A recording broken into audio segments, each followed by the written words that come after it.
Hello students, आज हम पढ़ने वाले हैं algebraic method to solve the pair of linear equations. Algebraic methods कल हमने पढ़े थे ग्राफिकल मेथड।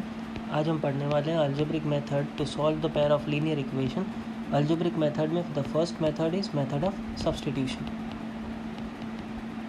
अब सब्स्टिट्यूशन मेथड में हमें करना है कि हमें एक वेरिएबल की वैल्यू एक इक्वेशन से निकाल कर दूसरे में सब्स्टिट्यूट करनी है। जैसे suppose 7x - 15y = 2 and x + 2y = 3। अब अगर हम इसमें a1/a2, b1/b2, c1/c2 रेशियोज़ देखेंगे, जैसे हमने प्रीवियस वीडियो में देखा था, तो वो रेशियोज़ इक्वल नहीं होंगे, यानी इसका यूनिक सॉल्यूशन है। तो अब हम इसे सॉल्व करते हैं। तो सब्स्टिट्यूशन मेथड में क्या करना है कि पहले एक इक्वेशन को ले लो, इक्वेशन 1, दूसरा कर दो इक्वेशन 2। अब हमें x या y किसी भी एक वेरिएबल की वैल्यू एक इक्वेशन में से दूसरे में सब्स्टिट्यूट करनी है। अब जैसे सपोज हम करते हैं फ्रॉम इक्वेशन 2, सेकेंड इक्वेशन में से हम लिखते हैं x = 3 - 2y। ये हमने x की वैल्यू निकाल ली सेकेंड इक्वेशन से। इसे कर देते हैं इक्वेशन 3। अब इसे सब्स्टिट्यूट हम करेंगे इक्वेशन 1 में, क्योंकि हमने ये वैल्यू निकाली है इक्वेशन 2 से। तो पुट x = 3 - 2y इन इक्वेशन 1। तो अब इक्वेशन 1 है 7x - 15y = 2। तो ये हो जाएगा 7 × 3 - 2y - 15y = 2। तो अब ये होगा 21 - 14y - 15y = 2। तो 21 - 19y = 2। तो देयरफॉर 29y तो 29y = 19। तो y = 19/29। यह हमें y की वैल्यू मिल गई। अब हम इसे पुट करेंगे, पुट y = 19/29 इन इक्वेशन 3। तो ये पैटर्न हमेशा सेम रहेगा। पहले हम 1 या 2 किसी भी एक में से x या y की वैल्यू निकालेंगे, उसे जहाँ से हमने वैल्यू निकाली है उससे दूसरे इक्वेशन में हम सब्स्टिट्यूट करेंगे, वहाँ से हमें y या x कुछ भी मिलेगा। अब y की वैल्यू हम 3 में पुट करेंगे, तो x = 3 - 2y है इक्वेशन 3। तो x = 3 - 2 × 19/29। तो x will be equal to 3 - 38/29। तो x हो जाएगा 87 - 38/29। तो therefore x will turn out to be 49/29. So this is how we got the value of x and y. तो सब्स्टिट्यूशन मेथड क्या करना है, एक इक्वेशन 1, एक इक्वेशन 2, किसी भी एक से x या y की वैल्यू निकालनी है, जहाँ से जैसे हमने सब फ्रॉम 2 हमने इक्वेशन x की वैल्यू निकाली। अब क्योंकि फ्रॉम 2 है ये, तो हमने इसे पुट कर दिया 1 में। अगर ये फ्रॉम 1 होता तो हम इसे पुट करते इक्वेशन 2 में, वहाँ से हमें y की वैल्यू मिली और उस y की वैल्यू को हमने इक्वेशन 3 में पुट कर दिया। Let us take a look at one more example. Suppose you are given x - 7 = 7 × y - 7 and x + 3 = 3 × y + 3। तो अब ये जनरल फॉर्म में नहीं है, तो पहले हम इसे जनरल फॉर्म में लाएंगे, यानी कि ब्रैकेट ओपन करेंगे। तो x - 7 = 7y - 49 and x + 3 = 3y + 9।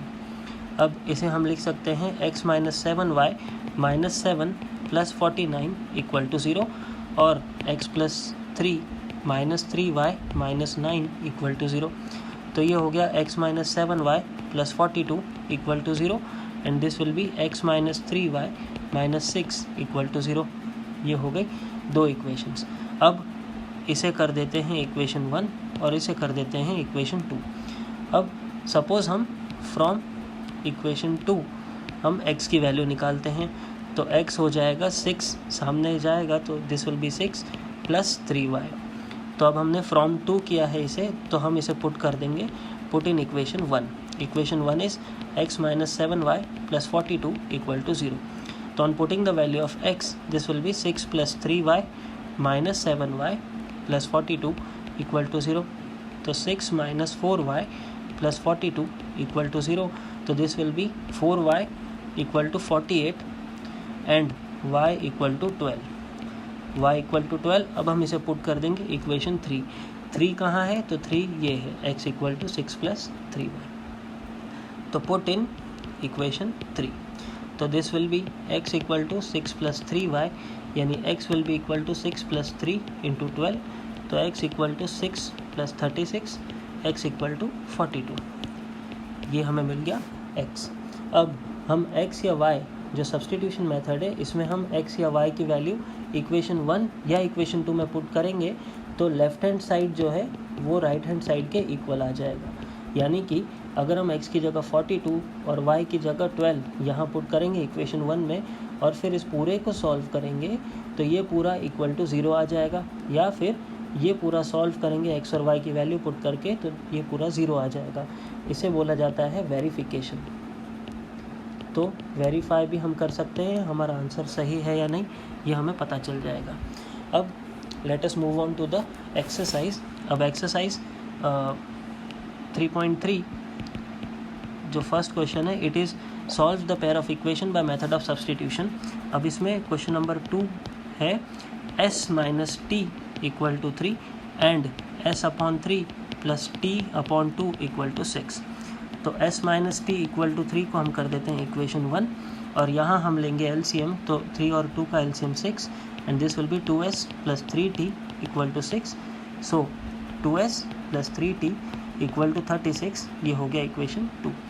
अब हम फ्रॉम इक्वेशन 1 हम s की वैल्यू निकालते हैं। तो s होगा 3 प्लस t, इसे कर देते हैं इक्वेशन 3। अब क्योंकि हमने 1 से निकाला है तो हम इसे पुट करेंगे 2 में, तो पुट इन 2। तो इक्वेशन 2 है 2s plus 3t equal to 36। तो 2 इंटू s की जगह हम पुट करेंगे 3 प्लस टी। तो 2 into 3 plus T plus 3t equal to 36।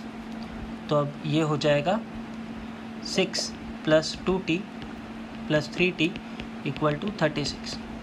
तो 6 plus 5t equal to 36, this will be 5t equal to 30 and t equal to 6। तो t की value हमें मिल गई 6। अब इसे हम पुट करेंगे इक्वेशन 3 में। तो इक्वेशन 3 है s equal to 3 plus t, तो s इक्वल टू 3 प्लस 6, तो देयरफॉर s इक्वल टू 9। तो दोनों इक्वेशन सॉल्व करके हमें s मिला 9 और t मिल गया 6। इस तरह हमें लीनियर इक्वेशंस सॉल्व करनी है बाय सब्सटीट्यूशन।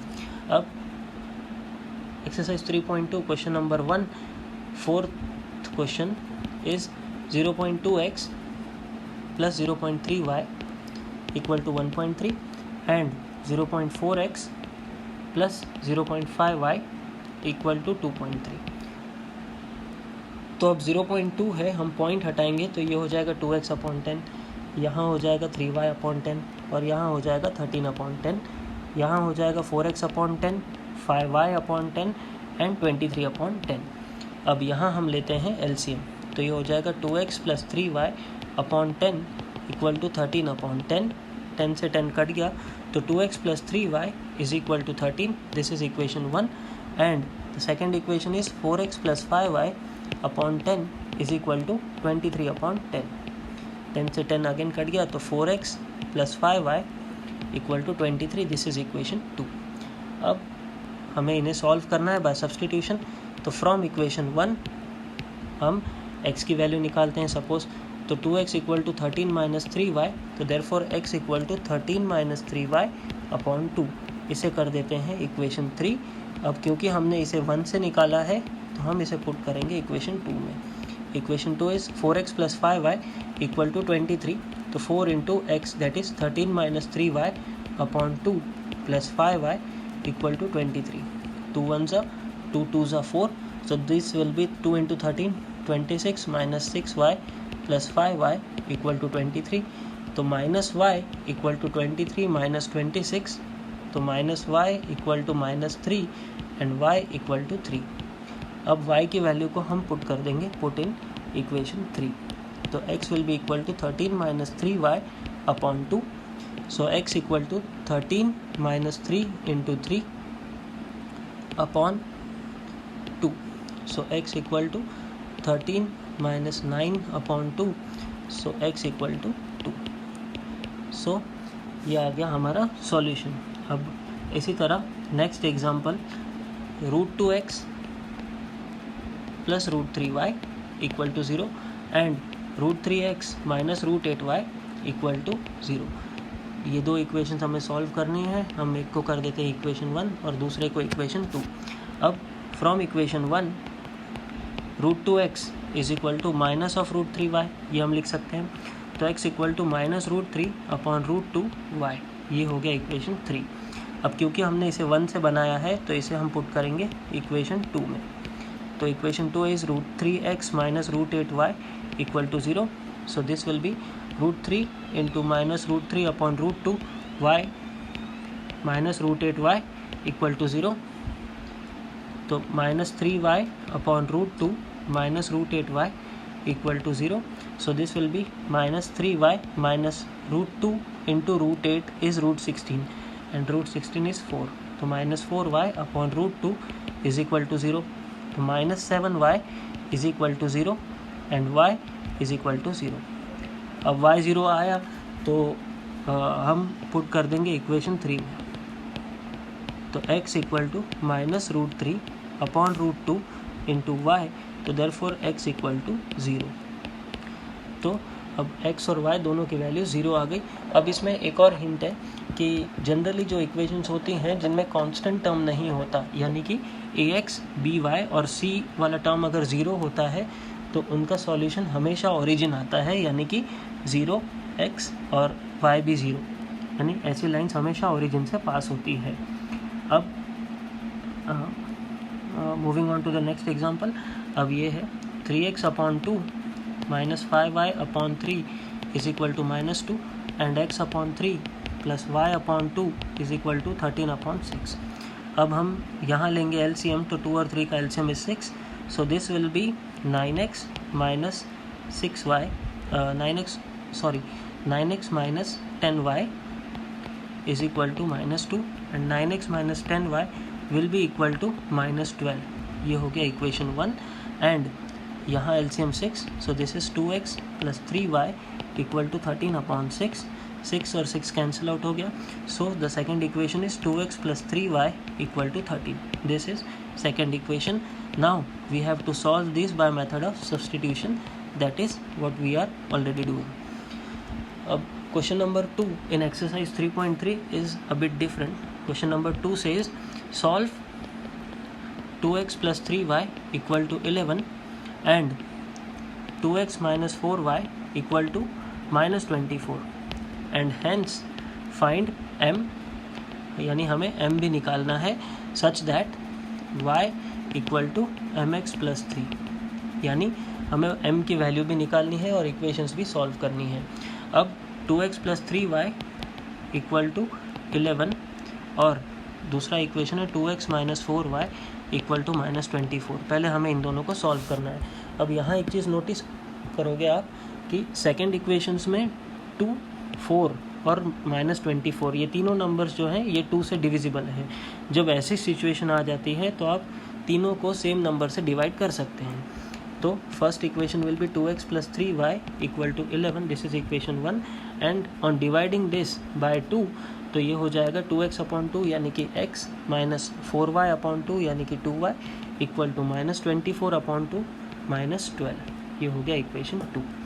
अब we have to solve this by method of substitution. तो from equation 2 we can say x equal to minus 12 plus 2y। अब क्योंकि हमने 2 से बनाया तो हम इसे पुट करेंगे, put in equation 1। Equation 1 is 2x plus 3y equal to 11। तो अभी हो जाएगा 2 into minus 12 plus 2y plus 3y, क्योंकि ये प्लस 3y है, इक्वल टू 11। तो minus 24 plus 4y plus 3y equal to 11। तो minus 24 plus 7y equal to 11। So ये हो जाएगा 7y इक्वल टू 11 प्लस 24, तो 7y इक्वल टू 35 और y will be equal to 5। अब इसे हम पुट करेंगे, पुट इन इक्वेशन 3। इक्वेशन 3 यानी कि x equal to minus 12 plus 2y। तो x equal to minus 12 plus 2y is equation 3। तो अब ये हो जाएगा x equal to minus 12 plus 2 into y is 5। तो x equal to minus 12 plus 10, तो x will be equal to -2। अब हमें x और y मिल गया, लेकिन हमें m निकालना है। Find m such that y equal to mx plus 3। तो अब m निकालने के लिए हम क्या करेंगे, y equal to mx plus 3 हमें दिया गया है, तो y और x की वैल्यू हम पुट करके m निकालेंगे यहाँ पे। तो y की जगह हम 5 पुट करेंगे, m इंटू एक्स की जगह -2 प्लस 3, तो ये हो जाएगा 5 इक्वल टू -2m प्लस 3, यानी -2m equal to 5 - 3 that is 2, तो m इक्वल टू -1। ये हो गया m की वैल्यू। अब मूविंग फर्दर, तो आगे है वर्ड प्रॉब्लम्स, और वर्ड प्रॉब्लम्स में पहले हमें वर्ड प्रॉब्लम्स पढ़ के इक्वेशन बनानी है और फिर उन्हें सॉल्व करना है। अब third question is word problem. First, difference of two numbers, यानी दो नंबर्स का difference of two numbers is 26 and one number is 3 times the other. 3 times को कभी कभी थ्राइस भी बोला जाता है, तो ये आप ध्यान में रखना, 3 टाइम्स द अदर। तो अब दो नंबर्स का डिफरेंस का मतलब होता है सब्ट्रैक्शन, यानी दो नंबर्स को अगर हम माइनस करेंगे तो आंसर है 26। डिफरेंस वर्ड का मतलब होता है सब्ट्रैक्शन। तो अब एक नंबर ऑब्वियसली बड़ा होगा और दूसरा छोटा होगा, तभी उनका डिफरेंस हम निकाल सकते हैं। तो हम अज्यूम करेंगे larger number, let the larger number be equal to x and smaller number be equal to y। तो x माइनस वाई, यानी कि लार्जर में से स्मॉलर माइनस करने पर 26 है, ये हो गया इक्वेशन 1। और दूसरा हमें बोला गया है one number is 3 times the other. 3 times मतलब एक नंबर दूसरे नंबर से 3 गुना है। तो जो एक नंबर हमें बोला गया है वन नंबर, ये ऑब्वियसली बड़ा होगा, तो हम इसलिए x यानी कि larger number is equal to 3 times the other यानी कि y। तो अब ये हो जाएगा x minus 3y equal to 0। ये हो गया इक्वेशन 2। अब हमें सॉल्व करना है इसे, तो from equation 2 x equal to 3y हम बोल सकते हैं, ये हो गया इक्वेशन 3। अब इसे हम पुट कर देंगे इक्वेशन 1 में, तो x minus y equal to 26, तो ये हो जाएगा 3y minus y equal to 26, 2y equal to 26 and y equal to 13। अब y इक्वल टू 13 को हम पुट करेंगे इक्वेशन 3 में, तो x इक्वल टू 3y है, x हो जाएगा 3 into 13 that is x equal to 39। इसमें भी हम वेरीफाई कर सकते हैं, एक नंबर यानी कि x और माइनस y करेंगे तो हमें 26 मिलेगा, और x is 3 times of y।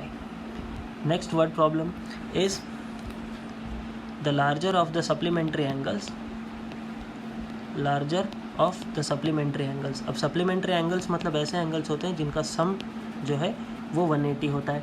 तो larger of the supplementary angle exceeds का मतलब होता है ग्रेटर, तो exceeds the smaller angle by 18 degrees. तो अब यहाँ हमें एक कंडीशन दी हुई है कि सप्लीमेंट्री एंगल्स में से जो बड़ा एंगल है वो छोटे एंगल से ग्रेटर है बाय 18 डिग्रीज। अब सप्लीमेंट्री एंगल्स हैं और एक एंगल बड़ा है, हमें बोला गया है फाइंड द एंगल्स, यानी हमें एंगल्स निकालना है। तो हम यहाँ अज्यूम कर लेंगे let the larger angle be equal to x and smaller angle equal to y। अब हमें बोला गया है कि लार्जर एंगल, इससे पहले हम ये सोचते हैं कि सप्लीमेंट्री एंगल्स हैं ये दोनों, तो सप्लीमेंट्री एंगल्स हैं यानी कि x प्लस वाई जो होगा वो होगा 180 डिग्रीज, क्योंकि सप्लीमेंट्री एंगल्स हैं। तो ये हो गया equation 1 and the larger of the supplementary angles. अब लार्जर हम अज्यूम कर रहे हैं x को, तो x इज़ यानी कि ये x जो है ये एक्सीड करता है, एक्सीड यानी कि बड़ा है, किससे, स्मॉलर एंगल से यानी कि y से। तो x y से बड़ा है, और कितना बड़ा है, 18 डिग्रीज बड़ा है। तो अगर हमें x और y को इक्वल बनाना है तो बड़े एंगल में से हमें 18 माइनस करना पड़ेगा, तब दोनों इक्वल हो जाएंगे। या हम ऐसा भी बोल सकते हैं कि छोटे एंगल में 18 प्लस कर देंगे, तब भी दोनों इक्वल हो जाएंगे। तो अब ये हो गया हमारा सेकंड इक्वेशन। तो अब on solving we can get the values of x and y। जैसे फ्रॉम इक्वेशन 1 हम लिख सकते हैं x equal to 180 minus y. अब ये हो गया इक्वेशन 3, क्योंकि हमने इसे 1 से निकाला है तो हम इसे पुट करेंगे इक्वेशन 2 में। तो x minus 18 equal to y, ये है इक्वेशन 2। तो 180 minus y minus 18 equal to y, तो ये हो जाएगा 180 minus 18 is 162 minus y equal to y, 162 equal to 2y and y equal to 81, तो y आ गया 81 डिग्रीज। इसे हम पुट करेंगे इक्वेशन 3 में, तो x इक्वल टू 180 माइनस 81, तो this is x equal to 99। तो दोनों एंगल्स इस तरह हमें मिल जाएंगे। अब next example, a coach of a cricket team buys 7 bats and 6 balls at 3800 rupees, and later she buys 3 bats and 5 balls at 1750 rupees. Find the cost of each bat and ball. हमें cost निकालना है। तो ऐसे जो questions होते हैं इनमें दो चीज़ें दी होती है, तो हमें जो चीज़ें पूछी गई होती है उनमें से एक को x और दूसरे को y अज्यूम करना है। ये ऑब्वियस हो जाता है। तो लेट हम अज्यूम करेंगे cost of 1 bat equal to x rupees and the cost of 1 ball is equal to y rupees. ये हमने अज्यूम कर लिया। अब एक बैट का कॉस्ट है x रुपीज़, तो 7 बैट्स का कॉस्ट होगा 7x एंड 6 बॉल्स, तो एक बॉल का कॉस्ट है y रुपीज़, तो 6 बॉल्स का कॉस्ट होगा 6y, तो 7x प्लस 6y इज़ 3800। ये हो गया equation 1। And 3 bats and 5 balls, तो एक बैट का अगर x है तो 3 bat will be 3x and 5 balls will be 5y equal to 1750। तो second equation is 3x plus 5y equal to 1750। ये हो गया इक्वेशन 2। हमें इन दोनों को सॉल्व करके x और y की वैल्यू निकालनी है by the method of substitution. अब इसी तरह next example is based on fares. तो the taxi charges in a city, जो टैक्सी चार्जेस हैं consist of fix charge and the charge on the distance covered. यानी taxi charges 2 charges से बना है, एक है फिक्स चार्ज और दूसरी चीज़ है डिस्टेंस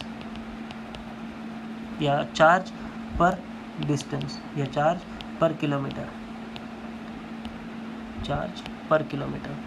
अब यहाँ से आगे बोला गया है कि if the for a distance of 10 kilometres the charge paid is 105 rupees. तो 10 किलोमीटर्स के लिए पे किए गए हैं 105 rupees and for the distance of 15 kilometres the charge paid is 155 rupees. अब हमें बोला है what are the fix charge कितना होगा and what are the charges per kilometre. Charges per kilometre हमें निकालना है, तो दो चीज़ें हमें पता चल गई कि फिक्स चार्ज और चार्ज पर किलोमीटर हमें निकालना है। तो अब हम पहले अज्यूम करेंगे let fix charge is equal to x rupees and charge per kilometer is equal to y rupees. ये हमने अज्यूम कर लिया। अब अगर 10 किलोमीटर्स चल रहे हैं या 15 किलोमीटर्स चले, जो फिक्स चार्ज होता है ये याद रखना, हर बार फिक्स चार्ज एक ही बार देना होता है। तो 10 किलोमीटर्स के लिए भी एक बार फिक्स चार्ज देंगे और 15 किलोमीटर्स के लिए भी एक ही बार फिक्स चार्ज देंगे। तो अब हम 10 किलोमीटर्स वाले सिचुएशन के लिए इक्वेशन बना रहे हैं। तो फॉर 10 किलोमीटर्स x यानी कि fix charge plus charge per kilometre यानी 1 किलोमीटर का y रुपीज़ है, तो 10 किलोमीटर्स का होगा 10y, तो x प्लस 10y इज़ 105। ये हो गया इक्वेशन 1। और दूसरा सिचुएशन है 15 किलोमीटर्स के लिए। तो 15 किलोमीटर्स के लिए भी फिक्स चार्ज एक बार देंगे plus charge per kilometre is y, तो for 15 kilometres it will be 15y is equal to 155। This is equation 2। हमें इन दोनों को सॉल्व करके by method of substitution x और y निकालना है। अब यहाँ से आगे बोला गया है find the charge paid if the distance covered is 25 kilometres, यानी 25 किलोमीटर्स के लिए कितना चार्ज होगा ये हमें पूछा गया है। तो फॉर 25 किलोमीटर्स जो चार्ज होगा वो होगा फिक्स चार्ज एक बार और चार्ज पर किलोमीटर यानी 1 किलोमीटर के लिए y रुपीज़, तो 25 के लिए 25y। ये होगा हमारा चार्ज फॉर 25 किलोमीटर्स। ये फाइनल आंसर है जो हमें निकालना है। Next question is based on fraction. अब question number 5, this is a fraction जो है फ्रैक्शन बिकम्स 9/11। तो फ्रैक्शन की वैल्यू हो जाती है 9/11। कब 9/11 होती है? इफ़ 2 इज़ एडेड, यानी जब 2 ऐड होता है न्यूमरेटर एंड डिनोमिनेटर में। यानी जब हम न्यूमरेटर और डिनोमिनेटर में 2 ऐड करते हैं तो फ्रैक्शन की वैल्यू 9/11 होती है। And if 3 is added to the numerator and denominator, the fraction बोला गया है, फ्रैक्शन बिकम्स 5/6। तो फाइंड द फ्रैक्शन, हमें फ्रैक्शन निकालना है। तो अब यहाँ एक ही चीज़ पूछी गई है, वो एक चीज़ किससे बनी है? तो फ्रैक्शन बना होता है न्यूमरेटर अपॉन डिनोमिनेटर से। तो दो चीज़ें हमें पता चल गई, न्यूमरेटर और डिनोमिनेटर। तो अब हम अज्यूम करेंगे let the numerator be equal to x and denominator be equal to y. तो अब हमें बोला गया है कि फ्रैक्शन की जो वैल्यू है, अच्छा न्यूमरेटर x और डिनोमिनेटर y है, तो fraction will be equal to x upon y. तो लास्ट जो फाइनल आंसर होगा वो x अपॉन वाई के टर्म्स में हमें लिखना है। तो अब हमें सिचुएशन के हिसाब से बोला गया है कि फ्रैक्शन की वैल्यू हो जाती है 9/11। 9/11 कब होती है? If 2 is added to numerator and denominator, यानी कि x + 2 अपॉन वाई + 2 अगर हम करते हैं तो वो हो जाएगा 9/11। और 3 is added to numerator and denominator, मतलब x + 3 अपॉन वाई + 3 अगर हम करते हैं तो ये हो जाएगा 5/6।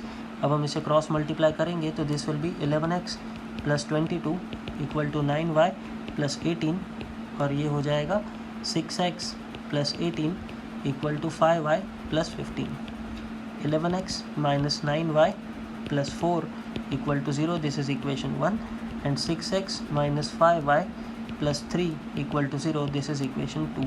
हमें x और y निकालना है बाय मेथड ऑफ सब्सटीट्यूशन, और फिर लास्ट में हमें फ्रैक्शन की वैल्यू दिखनी है, यानी फ्रैक्शन जो भी हमारा वैल्यू आएगा x अपॉन वाई का, उस टर्म्स में हमें लिखना पड़ेगा। Next example is based on age problem. तो 5 years hence, 5 years hence, hence का मतलब होता है लेटर। तो 5 years hence जेकब्स एज जो है, Jacob's age is 3 times that of his son, तो 3 into age of his son। And 5 years ago मतलब 5 years before। तो 5 years ago Jacob's age was 7 times the age of his son, 7 into age of his son। जो age problems होते हैं इनमें अब हमें इसमें पूछा गया है find their present ages. Age problems में जनरली इसी तरह प्रोसीड करना है कि एक टेबल हम बना लेते हैं गिवन डेटा के हिसाब से, और फिर उसमें हम वैल्यूज़ पुट करते हैं। जैसे अब यहाँ है जेकब और सन, 2 लोग हमें क्वेश्चन में बताए गए हैं। प्रेजेंट एज हमेशा बीच में लिखना है, 5 years hence and 5 years ago, इस तरह हमने बना लिया। अब प्रेजेंट एज हमें पूछी गई है क्वेश्चन में, फाइंड द प्रेजेंट एजेस। तो प्रेजेंट एजेस हमें निकालनी है। तो हम क्या अज्यूम करते हैं कि लेट द प्रेजेंट एज